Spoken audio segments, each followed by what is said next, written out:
icho chakadiwa nenyu baby nyama hairi imbishi manje. Baby nyama rega ndirise pa profile ye WhatsApp nobva riri pa Facebook.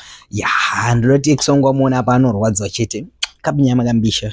Timboona kuti iraita pa profile pa Facebook raita futi. Tunoti ari online irayamona. Ndi blogger.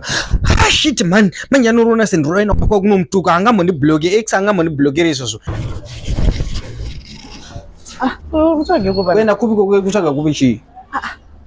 Ndakudza kuti ausani kusvika pana. Handisatombofana kuepa ndiudzoti trima ex endo zati wakandiramba. Wandiblockere.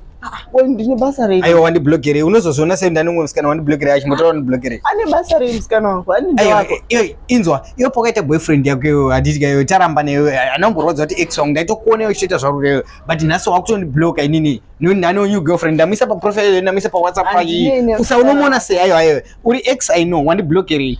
Andinei unofana kutondi unblock unofana kutondi unblock one musikana mnywana ndanaye akanaka darika kurambira dzungu irori ona all black kuita zingo rukwenda kunhama iye ndiani anomboda munhu anopfeka track bottom nema safety shoes unogara chimwe tsinya nabasa nazo but ndati ndi unblock one musikana mnywana ndanaye yellow bona ire nyama manje rakanaka plus kane skiri unda unblock ndudzo kafuti ndasika kupa den pangwana unblock kana usina mari data tokupa kutoti uone ndane nyunyama unda unblock kwete zvako zvonblock